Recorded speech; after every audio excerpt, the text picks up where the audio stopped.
ونشهد أن سيدنا وسندنا وحبيبنا وشفيعنا وإمامنا ومقتدانا ومولانا محمدا عبده ورسوله وبارك وسلم تسليما كثيرا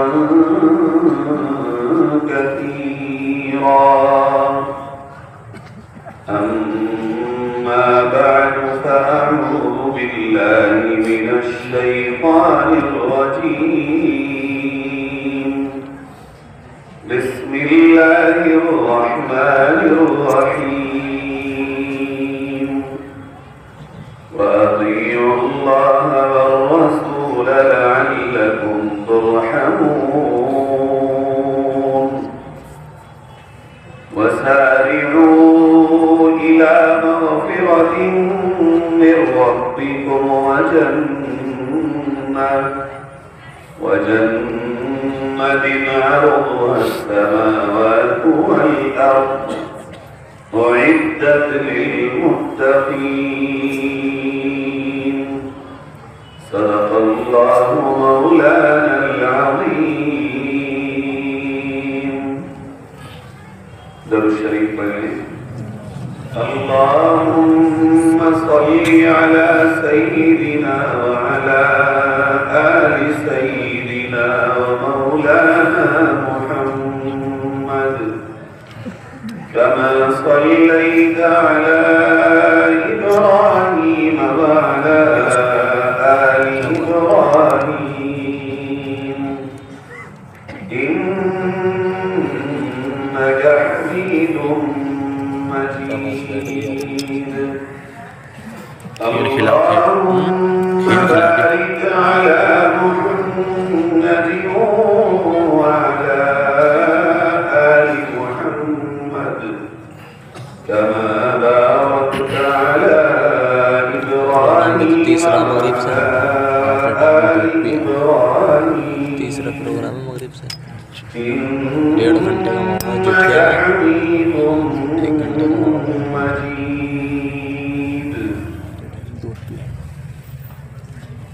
سب سے پہلے اللہ کا شکر ادا کرتے ہیں کہ اس نے ہمیں اس مبارک رات میں شب جمعہ میں شب برات میں دینی مجلس میں جمع ہونے کی توفیق نصیب فرمائی اور دعا کرتے ہیں کہ اللہ رب العزت ہمارے اور آپ کے یہاں آنے کو قبول فرمائے. اب تک جو کہا گیا رب تعالی ان تمام باتوں پر ہم تمام کو عمل کی توفیق نصیب فرمائے. میرے بھائیوں، سننا یہ صرف کافی نہیں ہو سکتا، بلکہ جو ہم سن رہے ہیں اس کے مطابق ہماری عملی زندگی بن جائے. یہ اس جلسوں کا اصل مقصد ہے. صرف آپ کو سنانا، رات گزروانا، یہاں بیٹھنا پوری رات اور آپ اس کے بعد صرف اللہ کے حضور دعا کریں اور دعا پر اکتفا کریں اور چلے جائیں. جو بتایا گیا اس میں سے ہماری زندگی میں کچھ بھی نہ آئے، یہ ہمارا آنا بہت کامیاب نہیں. اس لیے اتنا بڑا مجمع یہاں جمع ہے. مجھ سے پہلے کئی لوگوں نے اللہ اس کے رسول کی باتیں اور آپ صلی اللہ علیہ وسلم کے بتائے ہوئے طریقے اور آپ کی شریعت کے احکامات ہمارے آپ کے سامنے رکھے ہیں۔ میری خواہش ہے جو باتیں ہمیں یاد ہوں انہیں اپنے ذہن میں رکھیں، اور یہاں سے جانے کے بعد اگر آپ 2 لوگ آئے ہیں، 3 آئے ہیں، یقیناً کوئی آپ کے ساتھ میں ضرور آیا ہوگا، کل یہاں سے جانے کے بعد آپ مذاکرہ کریں کہ بھئی آج جو باتیں بتائی گئی تھی ہماری زندگی میں کس طرح وہ باتیں آئیں، کیسے ہم ان باتوں پہ عمل کریں۔ اگر آپ یہ کریں گے تو انشاءاللہ آپ کا یہاں آنا صد مبارک ہوگا۔ میرے بزرگوں، اللہ رب العزت نے قرآن پاک میں اپنی رحمت کا وعدہ اللہ کی اور اس کے رسول کی بات کو ماننے کے ساتھ رکھا۔ اگر ہماری زندگیوں میں اللہ کے رسول کی فرما برداری ہے، ہماری اور آپ کی رات اور دن کی زندگی اللہ اور اس کے رسول صلی اللہ علیہ وسلم کے طریقوں کے مطابق ہے، ہماری اور آپ کی خوشیاں، ہمارے اور آپ کے کام، رات اور دن میں مشاغل جو بھی ہوں، اگر یہ اللہ کے نبی کی لائی ہوئی شریعت کی روشنی میں ہے تو اللہ رب العزت کا وعدہ ہے کہ اس کی رحمت ہمارے اوپر نازل ہوگی۔ اور اگر ہمارے کام، ہماری خوشیاں اور غم، ہمارے دن اور رات گزرتے ہوئے اللہ کے احکام کے خلاف ہوں، رسول اکرم صلی اللہ علیہ وسلم کے لائے ہوئے دین کے خلاف ہوں، ہمارے کاروبار، لین دین، شادی بیاہ، ہمارے معاملات، رشتوں کا نبھانا، یہ سب اگر ہمارے شریعت مطہرہ کے احکام کے مطابق نہ ہو تو اللہ رب العزت کی رحمت پھر ہمارے اوپر نہیں آتی۔ آج ہر ایک طلبگار ہے، اللہ رحم فرما، اللہ رحمت کو نازل فرما، اللہ ہماری مدد فرما۔ میرے عزیزوں، اللہ قادر ہے، وہ بغیر اعمال کرائے ہماری مدد کر دے۔ وہ قادر ہے اس بات پہ کہ وہ بغیر اسباب کے ہمارا کام بنا دے۔ ارے وہ تو اس پہ بھی قادر ہے کہ بغیر باپ کے بچہ پیدا کر دے، اور کیا ہے اس نے۔ حضرت عیسیٰ علیہ السلام بغیر باپ کے پیدا ہوئے ہیں، مگر یہ معجزہ ہے، اللہ کی سنت و عادت نہیں۔ اللہ اگر چاہے تو دریاؤں میں راستے بنا دے، مگر یہ معجزہ ہے، عادت نہیں ہے، سنت نہیں۔ وہ قادر مطلق ہے، جو چاہے کر سکتا ہے، کوئی چیز اللہ کے قبضے قدرت سے باہر نہیں ہے۔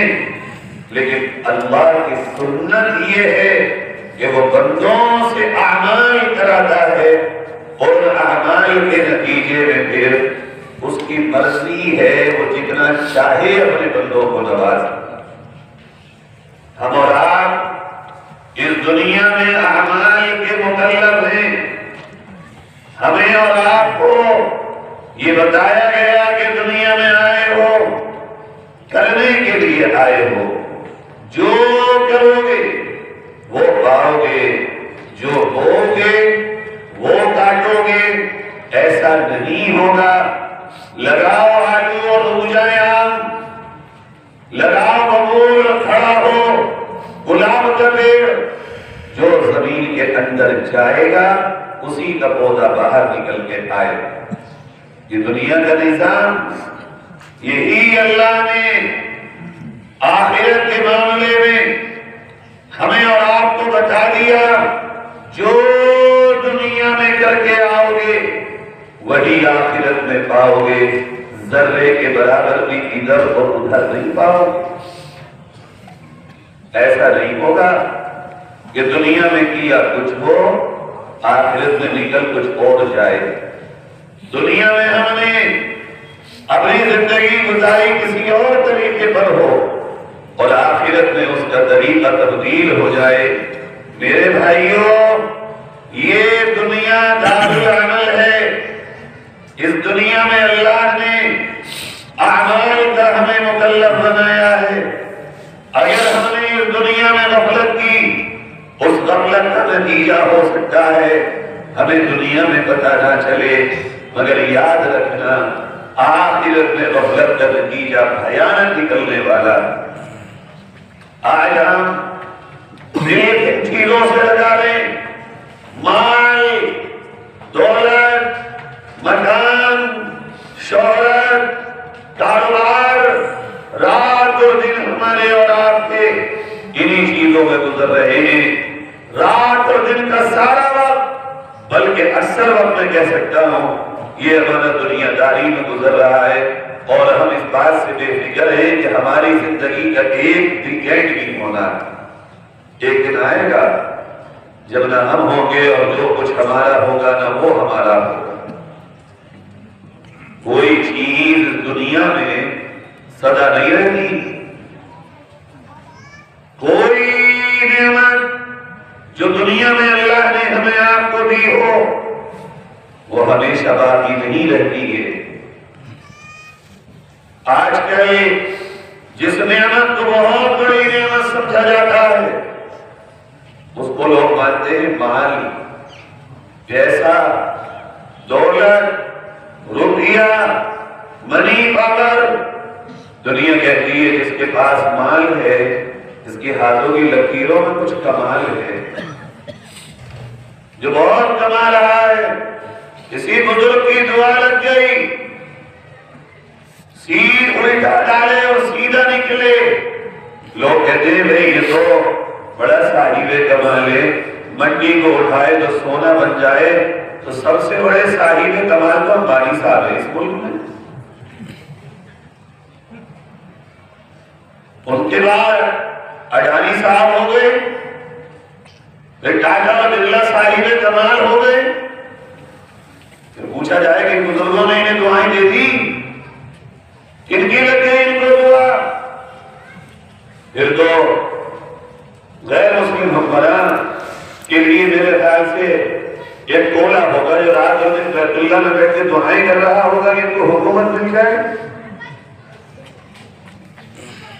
یہ وہ گمان ہے ہمارا جو ہمیں دنیا کے روح سے باہر نہیں آنے دیتا. یہ وہ خیال فاسد ہے ہمارا جو ہمیں آخرت کی طرف کو قدم اٹھانے نہیں دیتا. مال کا آنا، مال کا جانا یہ کوئی کمال کی بات نہیں ہے. ہاں مال ہو اور مالی کے ارض و سما سے تعلق بھی بحال ہو، یہ واقعی کمال کی بات ہے. دنیا بھی ہو اور دنیا کو پیدا کرنے والے سے ہمارا رب مضبوط ہو، یہ واقعی کمال کی بات ہے کہ اللہ نے اس بندے کو نواز دیا. مگر آج حال یہ ہے ہمارے دین کا کیا ہو اس کی پرواہ بہت کم، کاروبار کا کیا ہو اس کی پرواہ بہت زیادہ. جبکہ اللہ نے قرآن میں کہا مَا عِندَكُمْ يَنفَدُ وَمَا عِندَ اللَّهِ بَاقٍ. جو کچھ تمہارے پاس ہے یہ سب ختم ہونے والا ہے، باقی رہنے والا صرف وہ ہے جو تم نے اللہ کے پاس بھیج دیا. انسان کے پاس سب سے بڑی چیز جس سے وہ سب سے زیادہ محبت کرتا ہے وہ اس کی یہ جان ہے، اس کا یہ جسم ہے۔ 90 سال کا بوڑھا ہو اور بیماری ہو جائے، ڈاکٹر سے جا کے یہ پوچھتا ہے بچوں گا یا نہیں بچوں گا، یہ نہیں پوچھتا جا کے کب مروں گا۔ یہ جان، یہ جسم انسان کی وہ چیز ہے جو سب سے زیادہ پیار انسان کرتا ہے، اور تعجب ہے کہ یہ جسم بھی ہمارا ساتھ نہیں دیتا۔ یہ بھی ایک دن ہماری روح کو آزاد کرے گا، اور یہ جسم بھی ہمارا قبر کی خوراک بن جائے گا۔ جن کو ہم سمجھتے ہیں رشتے اور ناطے دنیا میں، ماں اور باپ، بھائی اور بہن، بیٹا اور بیٹی، خاندان، یہ بھی تو ہمارا ساتھ نہیں دے گا۔ ایک وقت آئے گا جب یہ سارے رشتے وہی ہوں گے، ایک رشتہ بدلے گا صرف ہمارا، ہم جنازے کی چارپائی پہ لیٹ کے خالی میت بن جائے گا۔ اب نہیں رہے ہم نہ کسی کے خالو، نہ کسی کے ماموں، نہ کسی کے تاؤ، نہ کسی کے چچا، نہ کسی کے بھائی اور بہنوئی، اور نہ کسی کے رشتہ دار۔ اب ایک نیا نام اگلے سفر پہ دنیا نے دیا، میت اٹھاؤ، جنازہ اٹھاؤ، قبرستان لے کے اس کے گھر تک چلو، اسے قبر میں گزار کے چلے آؤ۔ میرے بھائیوں، یہ دنیا اور دنیا کی بیجا محبت، یہ وہ بیماری ہے جو ہمیں اللہ سے اور اللہ کے نبی کے دین سے صحیح معنی میں جڑنے نہیں دیتی۔ اللہ کے پاک نبی حضرت محمد مصطفیٰ صلی اللہ علیہ وسلم نے فرمایا ایک وقت آئے گا جب ساری دنیا تم پہ ایسے ٹوٹ پڑے گی جیسے بھوکے کھانے پہ ٹوٹ پڑتے۔ بھوکے ہو، کئی دن کھانا نہ کھایا ہو اور دسترخوان لگا دیا جائے، کیسے ٹوٹ پڑے گے وہ؟ دنیا، ساری دنیا کا کفر ایک جگہ متحد ہوگا، اور وہ مسلمانوں پہ ان کی تباہی کے لیے، بربادی کے لیے، مٹانے کے لیے، ظلم کے لیے ایسا اکٹھا ہو کے مسلمانوں پہ ٹوٹ پڑے گا جیسے بھوکے کھانے میں ٹوٹ پڑتے۔ بتاؤ آج یہ واقعہ حقیقت میں بدل چکا ہے یا نہیں بدل چکا ہے؟ ایسا دنیا کا فرعون، اس دور کا فرعون ابھی چند دنوں سے بک رہا ہے یا نہیں؟ غزہ کی زمین بیچ دو ہمیں، اور ساری دنیا ایک تماشا بنی ہوئی ہے کہ کسی کے گھر کو تم زبردستی کہتے ہو بیچ دو، توڑنے کے بعد، برباد کرنے کے بعد، خون کی ندیاں بہانے کے بعد، بچوں کے چیتڑے اجھیڑنے کے بعد کہتے ہو اس کو ٹورسٹ پیلیس بنائیں گے۔ عزیزو، ابھی بھی اگر یہ میرے نبی کی بات میرے اور آپ کے سمجھ میں نہیں آئی کہ دنیا کفر تمہیں مٹانے کے لیے متحد ہو چکی ہے، تو پھر قیامت تک بھی یہ بات سمجھ میں نہیں آئی۔ نبی نے جب یہ بات کہی تو آگے پھر فرمایا جب یہ وقت آئے گا تو یہ ہوگا کہ وہ جو روح ایمانی تھا، وہ جو دبدبا تھا ایمان کا، اللہ کفر کے دل سے اس کو نکال دے گا، اور ہوگا کیا؟ وہ دل جو ایک اللہ کی غلامی کے سوا کسی کی غلامی کو قبول نہیں کرتے تھے، وہ دل جن دلوں میں ایک اللہ کے خوف کے سوا دنیا کے کسی بڑے سے بڑے طاقتور کا خوف نہیں ہوتا تھا، ان دلوں میں وہن پیدا ہو جائے۔ اللہ کے نبی صلی اللہ علیہ وسلم جب یہ بات بیان کر رہے صحابہ، حیرانی ہوئی صحابہ کو، آقا ایسا وقت آئے گا امت پہ کہ مسلمان بالکل کمزور ہو جائیں گے، اتنے کم رہ جائیں گے کہ دنیا کفر منتہی ہو جائے گی۔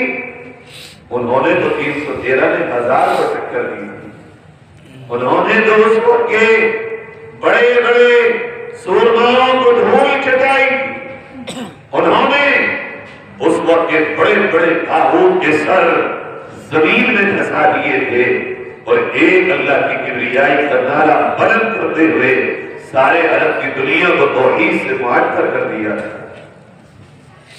صحابہ حیران ہیں، پوچھتے ہیں آقا جب کم ہو جائیں گے مسلمان، مٹ جائیں گے مسلمان، نہ کے درجے میں رہ جائیں گے مسلمان، کوانٹٹی بہت شورٹ ہو جائے گی مسلمانوں کی؟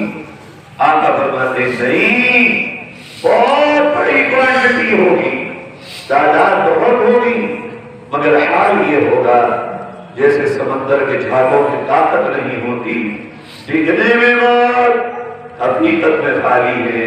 میری امت پہ ایک وقت آئے گا دکھیں گے بہت مگر حقیقت میں خالی ہے۔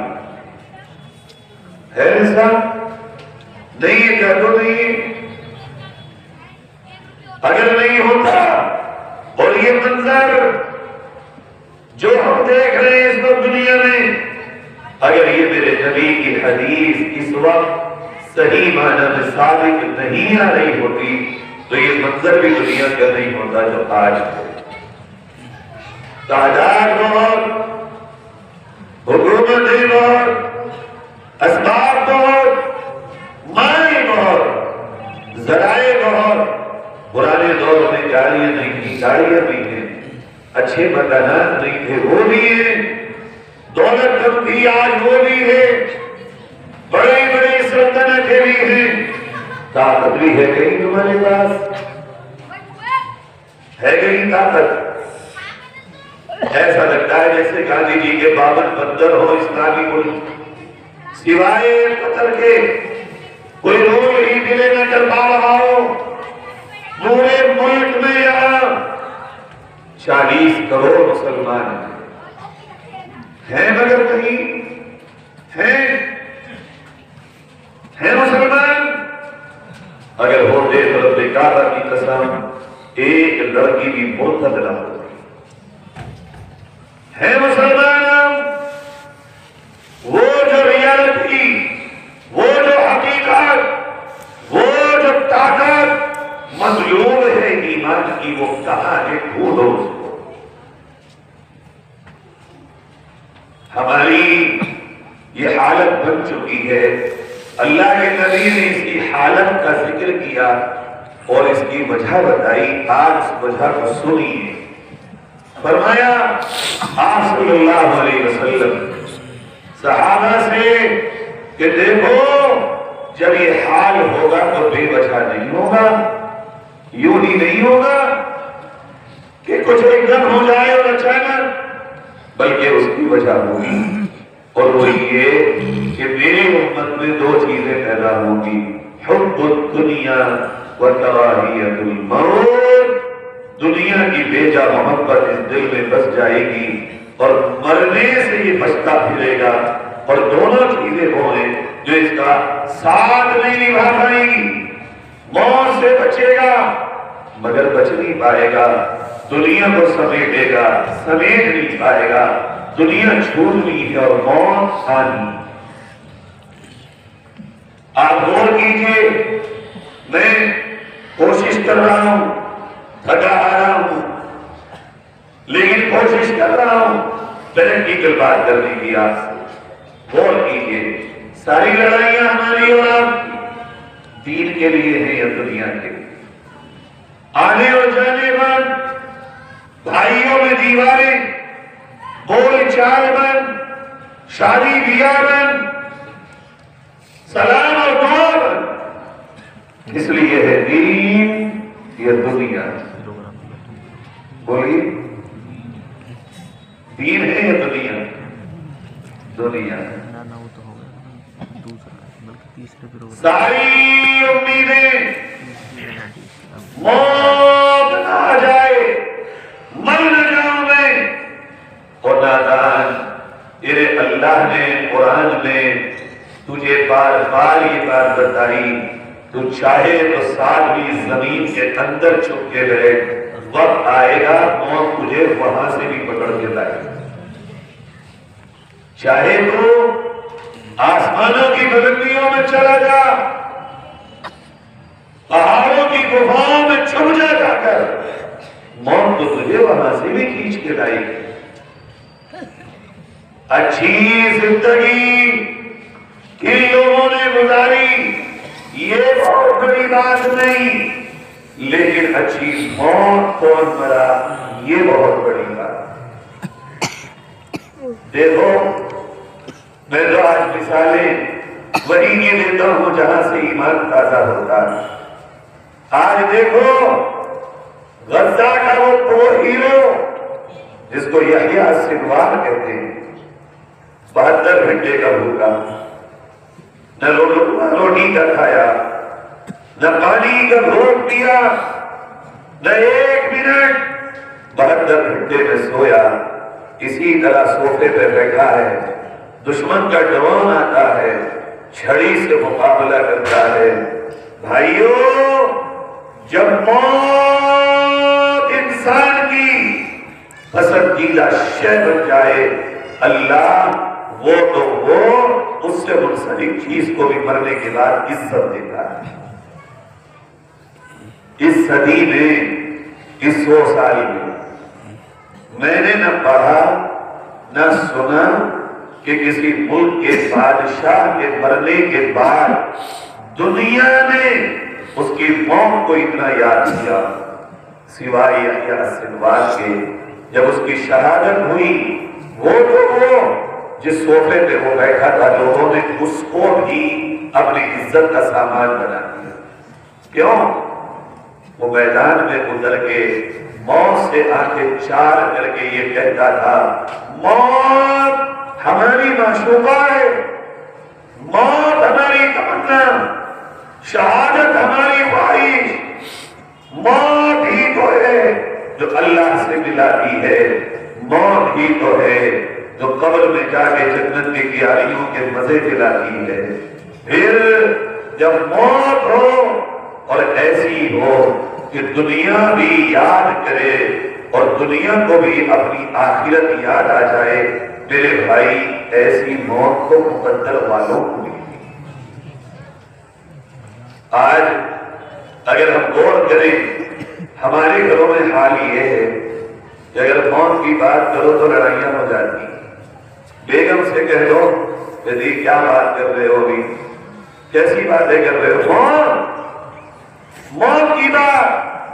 نبی کریم صلی اللہ علیہ وسلم نے فرمایا دلوں میں زنگ لگ جاتا ہے، اور ان دلوں کے زنگ کا ریگمال اور کیمیکل دو ہیں۔ ایک موت کو یاد کرو، تمنا نہیں، یاد کرو، اور ایک قرآن کی تلاوت کرو۔ موت کی یاد تمہارے دل کے زنگ کو دور کر دے گی، اور قرآن کی تلاوت تمہارے دل کو آئینہ بنا دے گی۔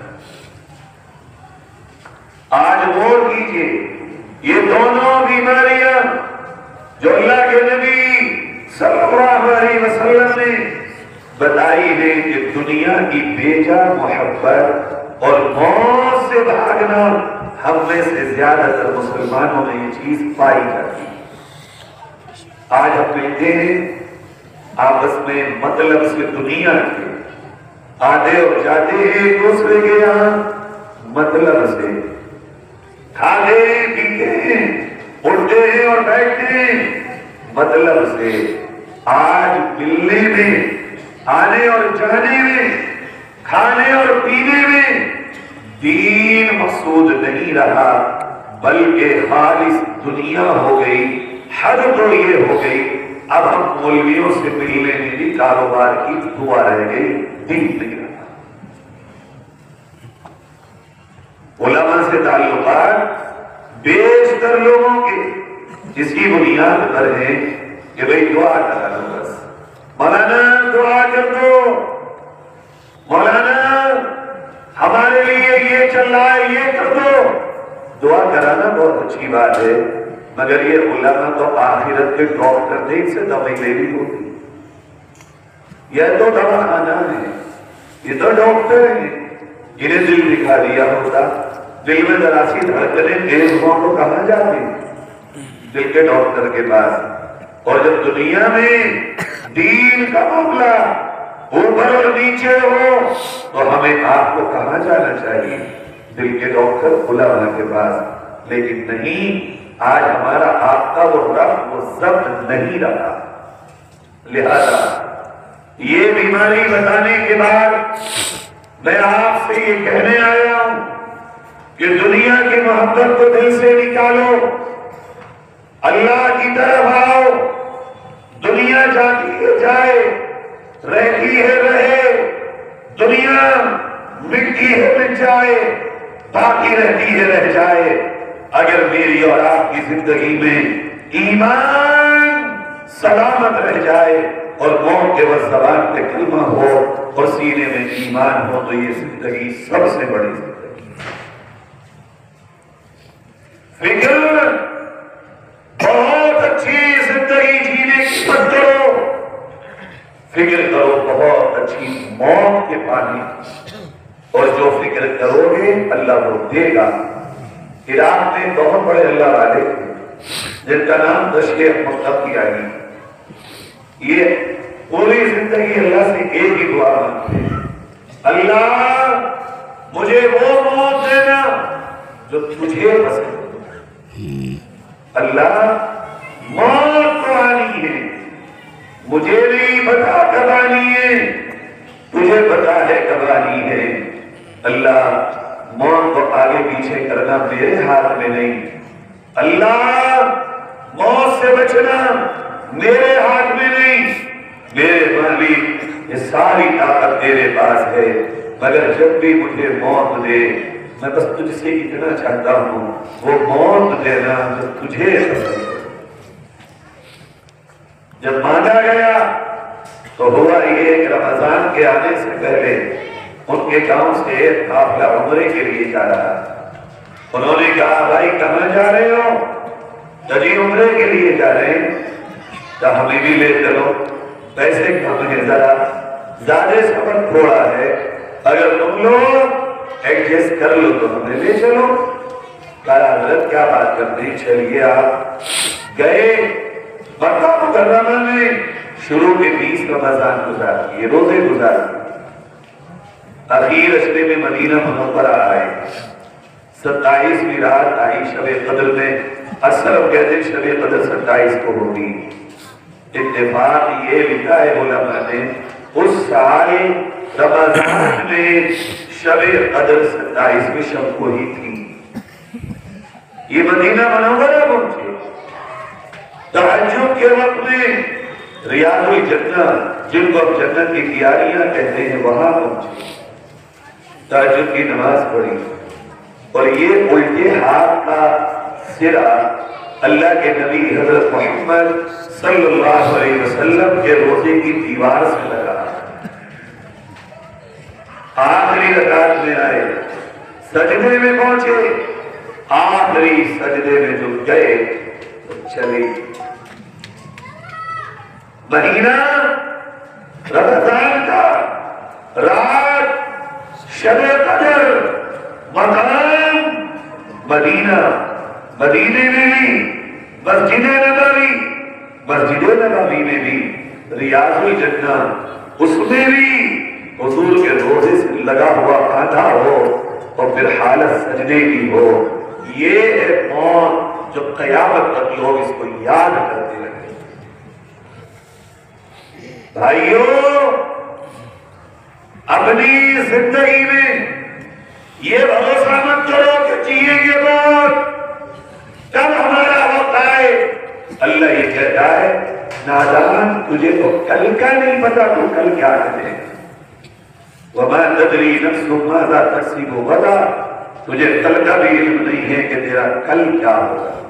اور رہی یہ بات تو یہ سوچتا ہے کہ میں جا رہا ہوں اور گھر پہ آ رہا ہوں واپس، بیگم سے کہا جا رہا ہوں دہلی تک، آ رہا ہوں شام تک، مگر تجھے نہیں خبر تو آئے گا یہ جنازہ آئے گا۔ میں ڈرا نہیں رہا ہوں، بلکہ میں یہ کہہ رہا ہوں کہ اپنی موت یاد رکھو، ہو سکتا ہے کوئی دن ہے جو میری اور آپ کی زندگی کا آخری دن ہو سکتا ہے کوئی رات آئے جو میری اور آپ کی زندگی کی آخری رات ہو، اور آئے گی وہ رات، ضرور آئے گی، یہ نہیں پتا کون سی آئے گی، آئے گا وہ دن، ضرور آئے گا، لیکن یہ نہیں پتا کہ کون سا آئے گا۔ ایک نوالا ہوگا جو آخری بنے گا، کون سا یہ مجھے تمہیں نہیں پتا۔ ایک ملاقات ہوگی جو آخری بنے گی، مگر یہ نہیں پتا کہ وہ کون سی ہوگی، تو ہر نوالا آخری سمجھ کے کھا لے، ہر ملاقات آخری سمجھ کے کرو، ہر نماز آخری سمجھ کے پڑھو۔ آج کا یہ جلسہ زندگی کا آخری سمجھ کے سن لو، دل کی کیفیت بدلنا شروع ہو جائے۔ یہ ہے پوری زندگی کا خلاصہ، جو کر رہے ہو یہ خیال کرو ہو سکتا ہے یہ آخری ہو۔ بھائیو، ہم کہتے ہیں ہاں آئے گی موت، مگر یقین نہیں ہے، معاف کریے گا، یقین کس کو ہوتا ہے؟ جب انسان ڈاکٹر کے یہاں جائے اور ڈاکٹر اس سے یہ کہتے بھائی اب ہمارے بس میں نہیں ہے، اب ہمارے پاس اس کا علاج نہیں ہے، آپ جاؤ اور گھر پہ جا کے اس کی خدمت کرو۔ اب بندے کو پتہ چلتا ہے کہانی گئی، اب جب یہ گھر پہ آتا ہے اس کی حالت کیا ہوتی ہے؟ تسبیح، قرآن، دعا، اس کو بھی لے آؤ، اس کو بھی لے آؤ، اس سے بھی معافی کرا دو، اس سے بھی معافی کرا دو، اور اس کے بعد بیٹھ کے اگر کوئی یہ کہتا ہے وہ کسی بھائی مت کرو، اب ہم جانے والے ہیں، ہمارے لیے دعا کرو۔ ارے بھائی، ضروری نہیں ہے سب بیمار ہو کے جائیں، بعض لوگ چلتے پھرتے بھی چلے جاتے ہیں۔ یہ انتظار مت کرو کہ ہاں ہم بوڑھے ہوں گے، بیمار ہوں گے، موقع ملے گا، ضروری نہیں ہے بیماری کا موقع ملے، چلتے پھرتے انسان چلا جائے۔ ہمارے یہاں رامپور سے ایک دو لوگ عمرے کے لیے گئے ابھی پیچھے، مجھ سے مل کے گئے، دلی سے احرام باندھا، مکہ مکرمہ پہنچے، بوڑھے اور بوڑھے بھی ایسے نہیں جو چلا نہ جا رہا ہو، پھر بھی میں نے کہا بھائی کچھ آرام کر لینا مکہ مکرمہ۔ پہنچ گئے وہاں، جو دو تھے ان میں سے ایک صاحب تہجد کے وقت میں اٹھے اور جب دوسرے کو ہلایا تو احرام میں وہ تو سوتے ہی رہ گئے۔ ایک دن پہلے بلکہ ابھی 12-13 گھنٹے پہلے جو بندہ دلی ایئرپورٹ سے باتیں کر کے گیا ہے میں ٹھیک ہوں، احرام باندھ لیا، نفل پڑھ لیے، تلبیہ ہو گیا، میں چل رہا ہوں، مولوی صاحب دعائیں کرنا، اور لے ابھی خبر آئی ہوں تو چل دیا، کہاں؟ اللہ کے یہاں۔ ایسے ہی ہوتا ہے، ایسے ہی آتا ہے بس۔ اور جب ہمارے آپ کے بیچ میں کوئی جاتا ہے تو یہی کہتے ہیں ارے اچھا خاص تھا کل تو آدمی چلا گیا، لوگ کہتے ہیں یقین نہیں ہو رہا، مت مان، یقین ہو یا نہ ہو یہ ہونا ہے۔ جوانوں، اپنی جوانی میں جوانی کو سنبھالو، جوانوں اپنی نگاہوں کو سنبھالو، اپنے کردار کو سنبھالو، اپنے کریکٹر کو سنبھالو، اپنی زندگی کے طور اور طریقوں کو سنبھالو۔ ضروری نہیں ہے یہ جوانی پوری تمہیں مل جائے۔ بہت لوگ ہیں جو ہمارے آپ کے ساتھ کھیلتے تھے مگر آج نہیں، اس لیے آج یہ دو بیماریاں ہیں، حب دنیا اور موت کی نفرت، یہ دونوں چیزیں دور کریں، اور اس کا علاج یہ ہے حب دنیا نکالنے کا بہترین طریقہ، ہر چیز جو بھی کر رہے ہو رخصت کرنے والی سمجھ کے کرو، انشاءاللہ اس کی برکت سے دل سے دنیا کی محبت نکل جائے، اور موت روزانہ رات کو جب اپنے بستر پہ لیٹو تو 10 منٹ اپنا محاسبہ کرو، لیٹو یہ سوچو مر گئے ہو، یہ امی کھڑی ہیں، یہ ابو کھڑے ہیں، یہ بھائی ہیں، یہ بہنیں ہیں، سب آواز دے رہے ہیں مگر ہم بول ہی نہیں رہے، اور پھر اب فرشتے آ گئے ہمیں لے کے چل دیے اور یہ پوچھ رہے بتاؤ تم نے دنیا میں کیا کیا، وہ ذرا خزانہ دکھا دو، پھر اپنے اوپر غور کرو کہ بھئی یہ پوچھ رہے ہیں کیا ہے تمہارے پاس، لاؤ اپنا کمائی، لاؤ اپنا اعمال کا تھیلا لے کے آؤ، اب ہم کیا دکھائیں گے؟ روزانہ رات کو 5-10 منٹ اگر اپنا محاسبہ کر لیں گے ہم، میرے بھائیوں، ہماری اور آپ کی زندگی کے رخ درست ہو جائیں گے انشاءاللہ۔ میں گلا میرا ساتھ نہیں دے پا رہا ہے، مفتی سفیر صاحب کا، مفتی اجمل صاحب کا بھی بنا مشکور ہوں کہ انہوں نے اتنی محبت سے مجھے بلایا اور بڑی امیدوں سے بلایا، لیکن یہ تیسرا بیان ہے، 2 جو پہلے بیان ہوئے اس میں وقت زیادہ ہوا، اور دوسرے بیان کے بعد ایک ہلکی سی میں نے ٹھنڈی سی چیز کھا لی جس کی وجہ سے گلے میں اثر ہو گیا۔ انشاءاللہ زندگی بخیر رہی، پھر ملاقات ہوئی۔ ابھی حضرت مفتی اجمل صاحب کا ماشاءاللہ مؤثر بیان، مؤثر دعا ہونا باقی ہے۔ اللہ اس جلسے کو کامیاب فرمائے، قبول فرمائے، ہم سب کا آنا قبول فرمائے، اور رب تعالی ہمیں ہمارے دل سے دنیا کی بے محبت کو دور فرمائے، فکر آخرت ہمیں نصیب فرمائے، وآخر دعوانا ان الحمدللہ رب العالمین۔